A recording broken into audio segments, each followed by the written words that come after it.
Ladies and gentlemen, today I have the pleasure to welcome Mr. Tony Garrett. I'm inviting Tony Garrett under the UTHRT tree to talk about art and activism.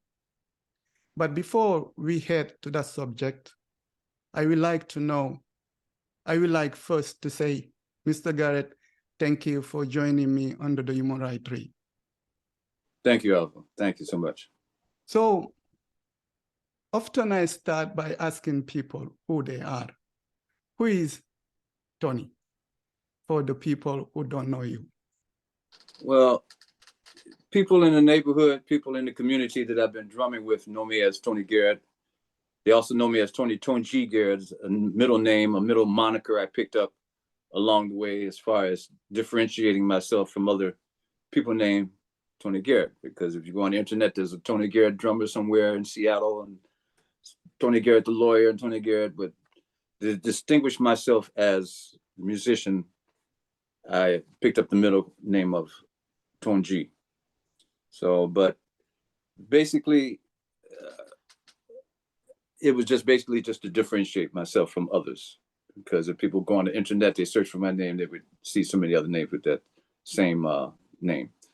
So I started off just as playing Anthony Garrett, Tony Garrett in grammar school, playing music, coming from a very musical neighborhood on the south side of Chicago, where a lot of jazz artists lived. Von Freeman, George Freeman, Jack DeJohnette used to live in the neighborhood. Ramsey Lewis lived in the neighborhood at one point.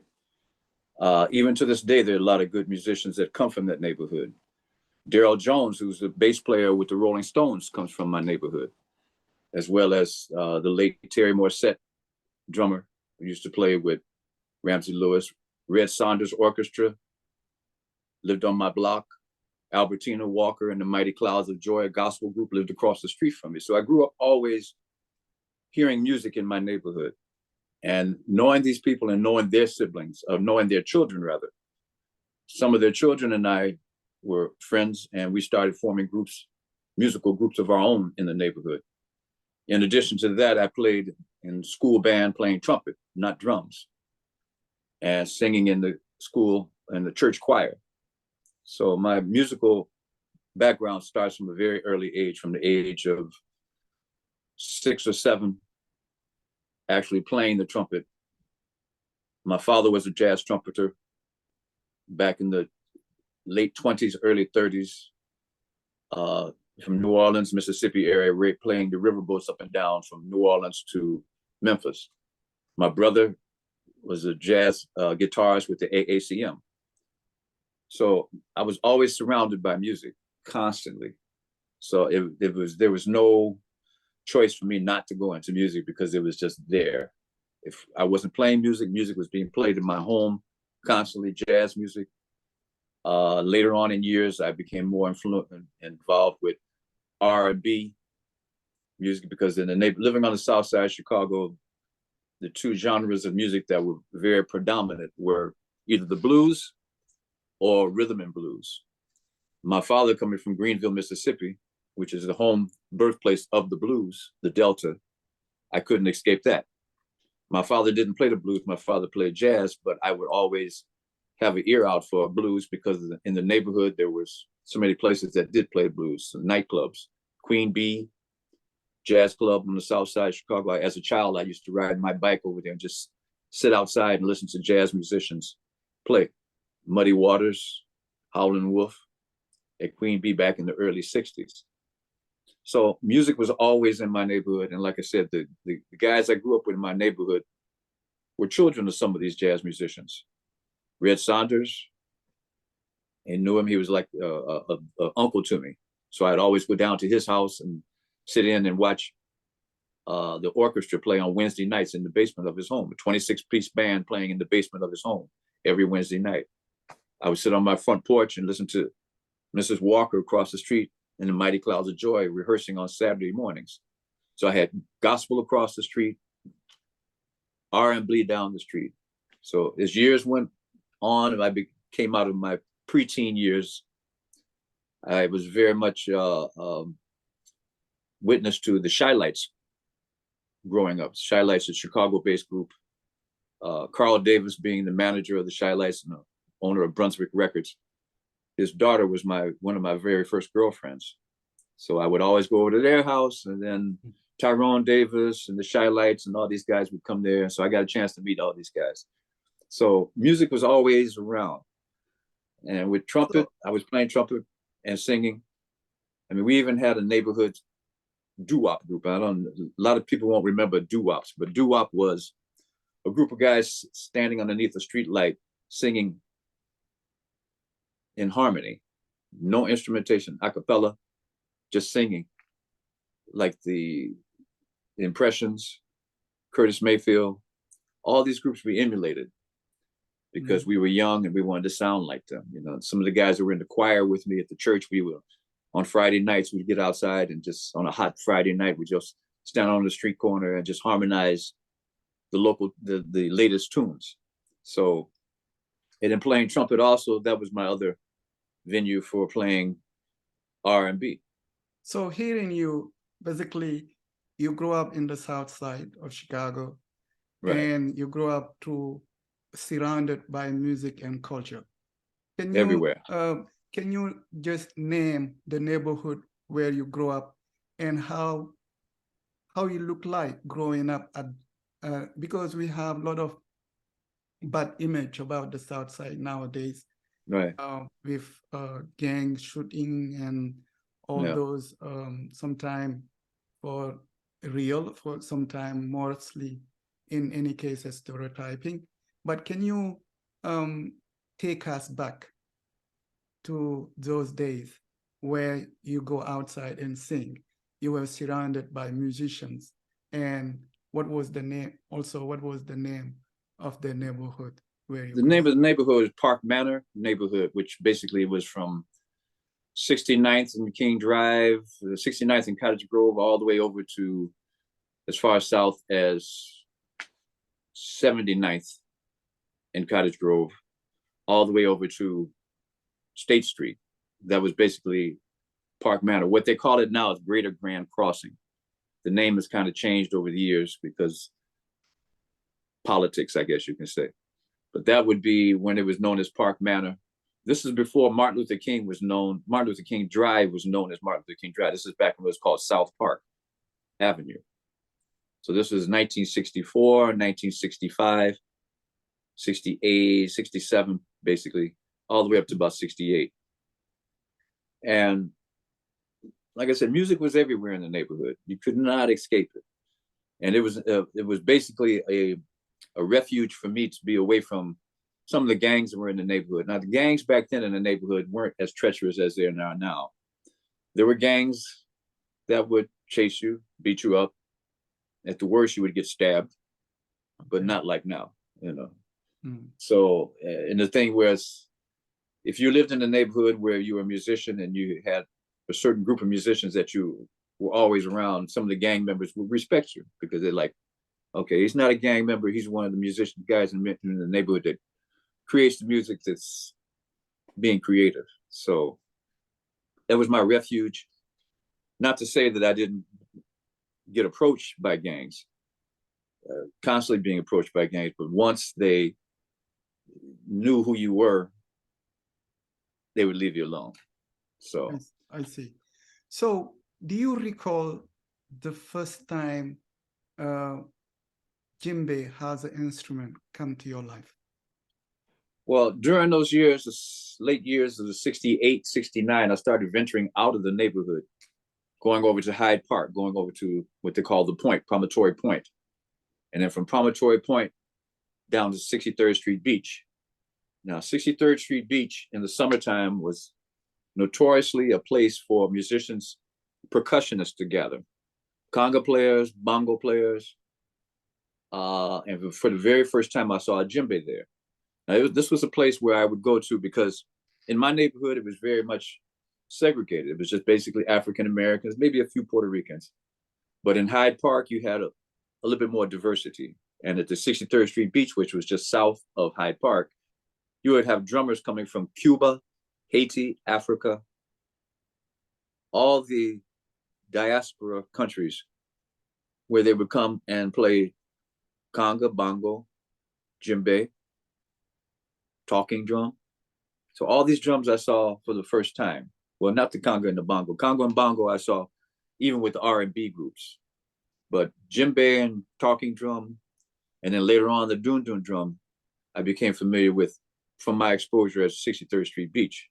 This was basically in the 70s now, where I would go there, venture there every Saturday afternoon and play with these guys. And I started off by just standing there watching these guys play, guys from Africa, guys from Senegal, guys from different parts of West Africa playing West African drums. And I didn't have a djembe at the time. All I had was a bongo. Even before I had the bongo, I would just go out there with a glass bottle and a metal stick just to keep in rhythm with these guys. And after a while, I was accepted with these guys by playing just a simple bottle because they saw I had the rhythm going. But when I wanted to graduate toward a drum, that's when I first got my first drum from a good friend of mine named Earl, who bought his very first djembe. Not djembe, a conga drum, a quinto conga drum. And after a while, Earl lost interest in it, and I bought the drum from him. So I would take the quinto conga drum out to the beach, 63rd Street Beach, and I graduated from playing a Pepsi bottle with a metal stick to playing the quinto drum. And that was only one conga drum. I wasn't playing two, because I noticed a lot of guys out there had one drum. Some of the guys who were a little bit more experienced had two. So I started off playing conga drum, and then later on I got a bongo, playing at 63rd Street Beach with some of the guys. Sun Drummers were a very popular group back in the 60s, 70s that would play out at the 63rd Street Beach. And as well as, like I said, a lot of the guys from Puerto Rico would come out there and play. Playing with those guys really opened my world up to music from the diaspora. The very first djembe I saw was a guy from West Africa. One of the Sun Drummers was out there with a djembe drum, and guys from West Africa were there playing congas, and they would say, yes, that's a djembe drum, and that drum comes from my country, whether it was Mali or Guinea. These guys would give me the history that, you see that drum over there? That drum comes from my country. And they would give their opinion about whether the person playing it was playing it right or playing it wrong. So I got firsthand knowledge from the guys who were from Mali and Guinea, whether the guy from Chicago who was playing that djembe drum was playing it right or wrong. So I got to know all these guys, and I didn't graduate to a djembe until years later, when I wasn't drumming at 63rd Street Beach. I stayed basically with conga and bongo. So that was 79, mid 70s, 74, 75, all the way up to 79, 80, 1980. At that point, I started venturing out even more so with the conga drum and bongo. I would go out to way out to the very far south side near the Ford Motor Plant, Torrance, 147th and Torrance, and play with Puerto Rican guys out there, because I saw that these Puerto Rican guys had some rhythms that they weren't playing at 63rd Street Beach. Some of the rhythms that were San Montumo, Plano, a lot of the Afro-Cuban rhythms they were playing. A lot of rhythms coming that Mongo Santa Maria was playing at the time, as well as some of the salsa bands, because during the 80s, that's when salsa really started taking off in the recording industry and what have you. And salsa interested me also because here was a style of music that had trumpet, which I had played a while back and kind of put down because I was more interested in percussion. But now here was a music that was more horn and percussion. So salsa music really, really interested me. So I started hanging out with the Puerto Rican brothers out the South Side and playing learning a lot of the Afro-Cuban rhythms. So years later, the djembe came into my world as far as playing it from a gentleman I'd met through a friend who was in the Peace Corps. A young lady I knew was in Senegal, the Gambia actually. Can you share for years. a specific date when the djembe came to, you decided to adopt? Djembe came into my world 1989. Okay. And the lady, she's from Senegal. From Senegal. Okay. The very first West African drum I had was a dundun, which is one of the dundun drums.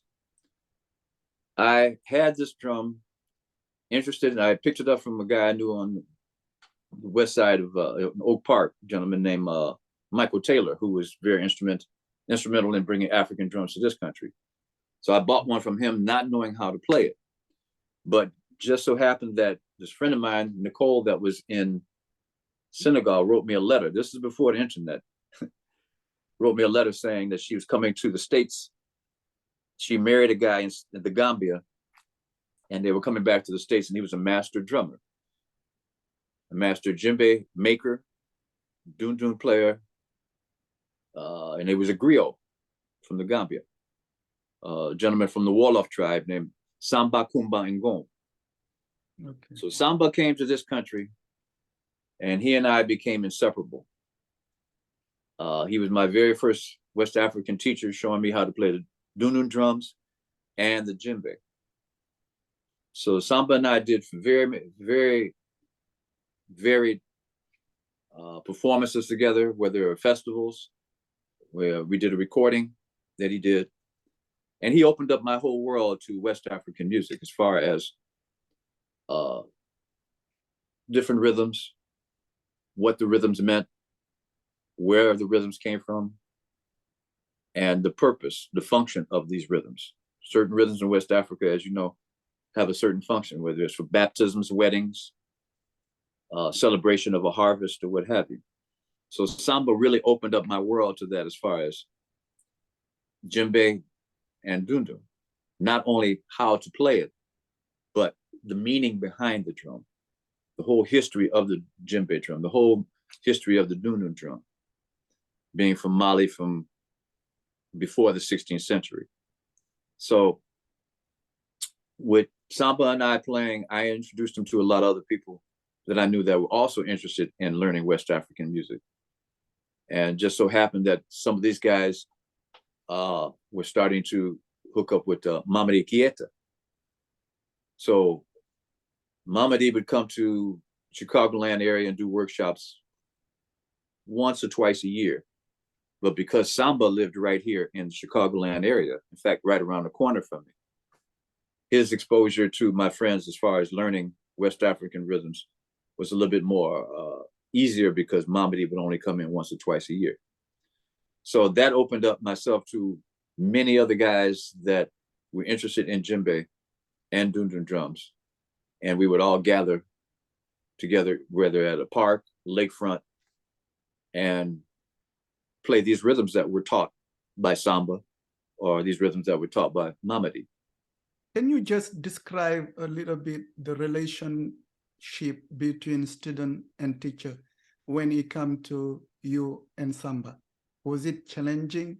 Was it out of, the relationship, academic relationship between a student and it was professor? Academic, but it was also a very good friendship. Samba was my brother. Okay. Now, when he came to this country, he only spoke Wolof and French. Okay. His English is very limited. So I helped him with his language. I helped him meet other people. And because he lived just 4 blocks from my home, it was every day I'd come home from work, I'd go out to lakefront, or if I just step outside my home, I can hear Samba playing at the lakefront 5 blocks away. I can hear his djembe playing. I'm like, oh my God, Samba's out.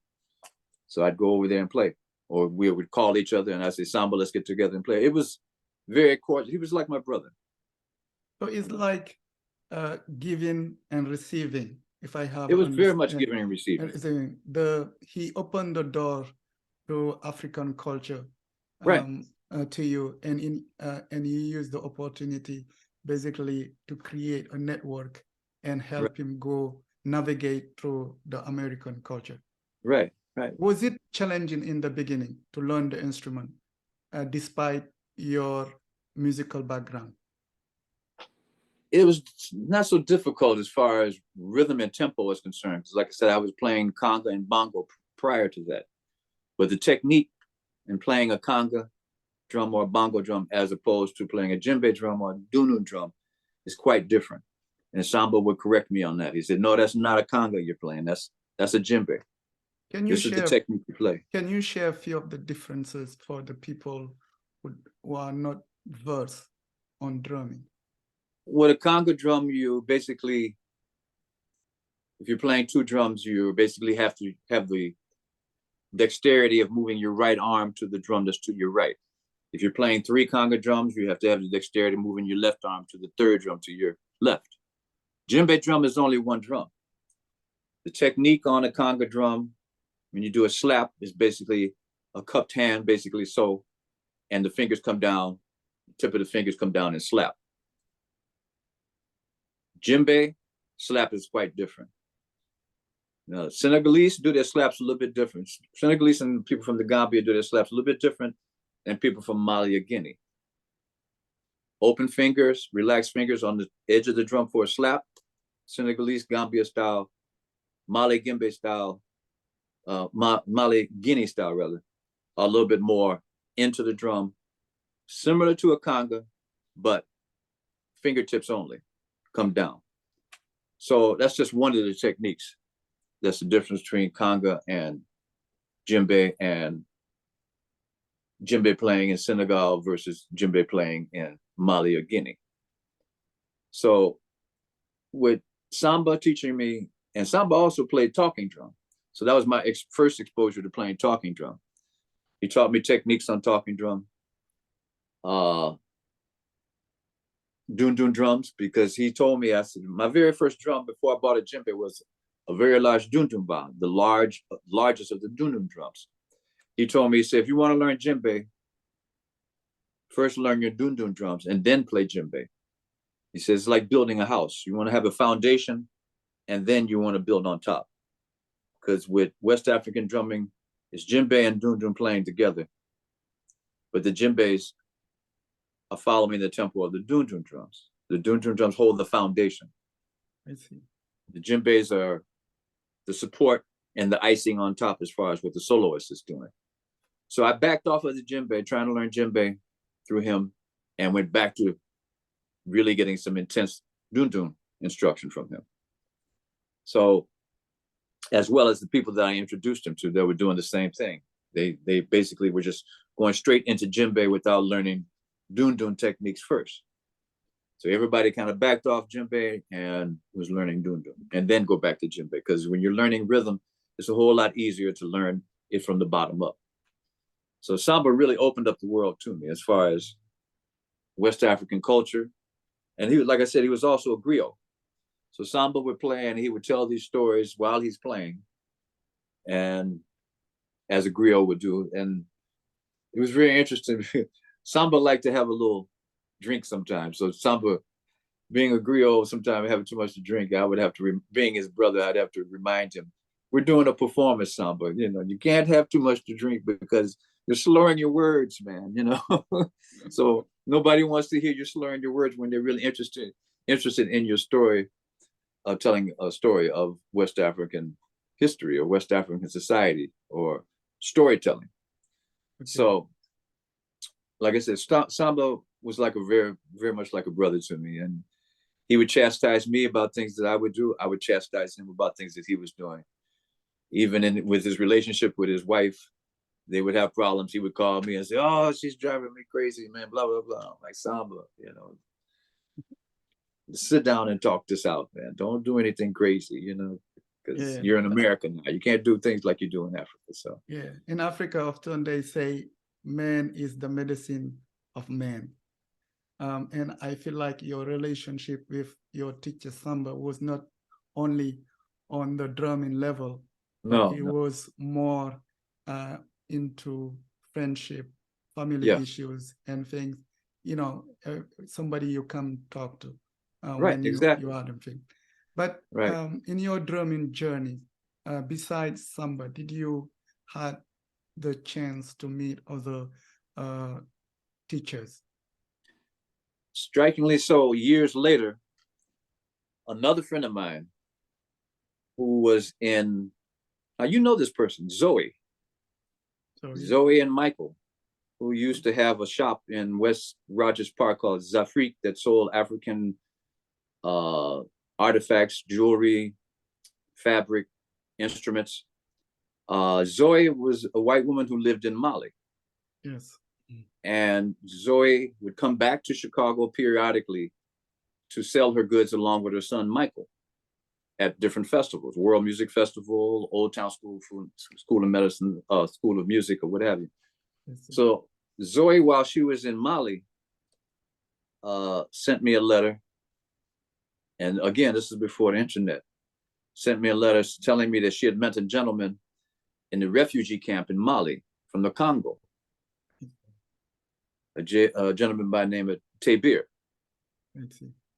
Tabir was a refugee from the civil war in the Congo, but he had a band in the refugee camp called Tambour Sans Frontières, Drums Without Borders. Yeah, I see. So Mali, Zoe living in Mali would walk past this refugee camp sometime and hear these musicians playing. And she's like, oh my God, these guys are great drummers. So she became very good friends with Tabir. And eventually over the years that they became friends, they ended up getting married in Mali. She was able to get him out of the refugee camp and bring him home with her in Mali. And she also had a home in Senegal. So Tabir and Zoe came to the United States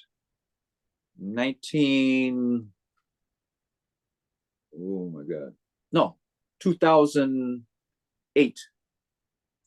2008, she came for about 5, 7, almost 10 years. They were in Mali and Senegal trying to get immigration to allow her to bring Tabir to this country.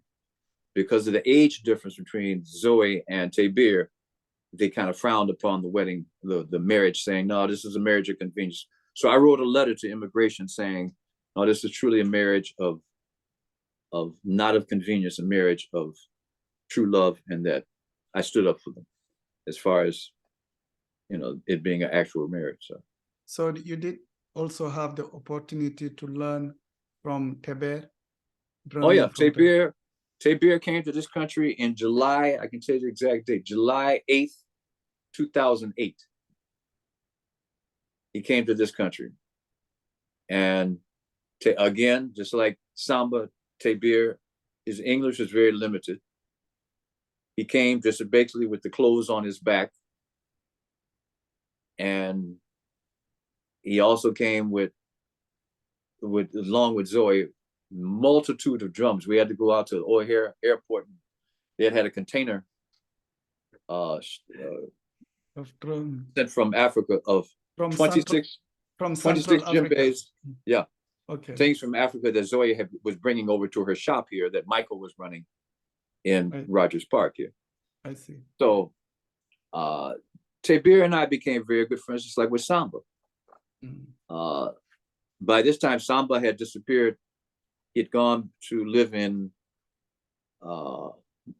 New England for a while. And the last letter I got from Samba saying he was going back home to the Gambia, I think Banjul. Yes, the capital. The Gambia, to work and open up a workshop there. And that he was going to come back to Chicago area sometime. Oh, this is right close to 9/11. Samba did come back for one time close to 9/11, 2001, to do a workshop that I set up for him here in Chicagoland area. But 7 years later, that's when Tabir and Mali, from Mali, was able to come with Zoe. Yeah, so basically the same thing happened with Tabir. Tabir and I became very close friends. I helped Tabir set up different workshops, different seminars, because again, he was a master drummer, a master repair guy on the drum. He wasn't a griot, but he played he was from Congo. Yeah. So the Congolese play a different drum, Senga Ngom drum. That's their basic drum from the Congo area, Congo, Rwanda area. Tebir was Bantu, Bantu tribe. And the style of drumming is a little bit different because the drum was different than the djembe, but he still knew how to play the djembe. As far as the West African rhythms, he knew a few, so I was able to show Samba some of the West African rhythms, and he was able to show me some of the Congolese rhythms on his senga and gom drum. But again, Samba and I became very good friends, inseparable. I taught him how to play basketball. His first winter here in Chicago, he didn't have any winter clothes. We were about the same size. So I gave him a bunch of my clothes, winter clothes, because I knew winter was approaching and their funds were kind of limited. So Samba and I were like this, probably even more so than, I mean, not Samba, Tebir and I were like this, even more so than Samba and I were. I see. Yeah. So often when people go to Evanston, the city of Evanston, that is a city in the north of Chicago, for festivals and things, we see Tony playing drum. And me knowing you through that environment, I often think that I was thinking, oh, he's from Evanston. And hearing your story is not the case. So when did you move from the South Side to Evanston, and why you decided to leave your childhood neighborhood and move to the north of the city of Chicago and the city of Evanston? I moved to Evanston in 1986 with my wife. Okay. My wife was from the north side of Chicago. I was from the south side of Chicago. At the time, I was working at Michael Reese Hospital as a medical technologist and had been working there for over 10 years and decided to change hospitals to work at Lutheran General Hospital in Park Ridge. So I moved to Evanston to be closer to my job. And I moved to Evanston also so my wife and I can have a place together. I didn't really want to move to the north side because of the congestion, and I didn't want her on the south side.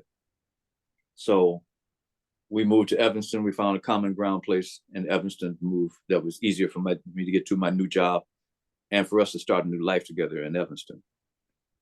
So that's the reason. And in Evanston, you also continue to promote African drumming. When you moved to Evanston, did you find a community that was already into it, or you have to start from scratch? I started from scratch by doing drum circles because drum circles were a way for me to bring people together from the community to get to know each other. Living on the south side of Chicago in a neighborhood where everybody knew everybody. Everybody knew your story, everybody knew your history. When I moved to Evanston, it was like me moving to a different country. And I saw people really didn't reach out to each other. They weren't very social to each other. They didn't gather like I was used to on the south side. So it was very much, everybody would just go to work, stay in their homes. They didn't even know their neighbor, their next door neighbor. They would see their next door neighbor, basically no conversation, or just maybe hi, things like that. So I moved to Evanston. When I moved to Evanston, I decided to form drum circles and to teach, to get people to come out to get to know each other, to get that same kind of feeling I had on the south side where everybody gets a chance to know each other. Can you take us to those beginning? Was it the very first beginnings when I moved to Evanston was the opportunity I had with Zoe and Michael. Okay. They had the shop, a gift shop in West Rogers Park, where I would do drum circles on Thursday nights. Okay. So you found through them, you found a space. A space to do, right. Okay. And then from there, I was able to expound the drum circles to different parts of Evanston, different coffee shops in Evanston, lakefront festivals in Evanston, whether it's the Custer Street Festival or World Music Festival, just go there and drum. And people would see me, they say, oh, this guy lives in the neighborhood. And then I would say, hey, why don't we get together and do some drumming? If you don't know about drumming, I'll be glad to show you. I'll bring a drum for you. So it was all for the sake of getting to know each other, people to, you know, reach out to their neighbors and to be a little bit more cordial and to not be so separated. Create a community. Right, exactly. Yeah, it's so busy. But can you take us, we only have 1 minute and few seconds left. Can you take us to that bridge you cross from student learning about African culture, drumming, the philosophy about griots, to cross that bridge and say you are a master djembe player, with exception, of course, there is always room for learning. When did you decide, okay, now I can, you know, I can continue the legacy of Samba, who provide me a way of learning? Can you, in a few seconds? When it comes to being a master, what I'm really trying to master at is to be the person that brings people together. If I'm able to accomplish being the master drummer in the meantime, that's secondary. My whole goal is to bring people together, to be a master at bringing people together over the djembe, over the dunu drum, over rhythm, to create community. Especially after COVID, people separated. Now it's time for people to get together. Bringing people together. Again, Tony, thank you very much for joining me under the Human Rights Tree. We will continue this conversation. I would love to know, how do you use djembe to affect your community next time? Okay. Thank you. Thank you.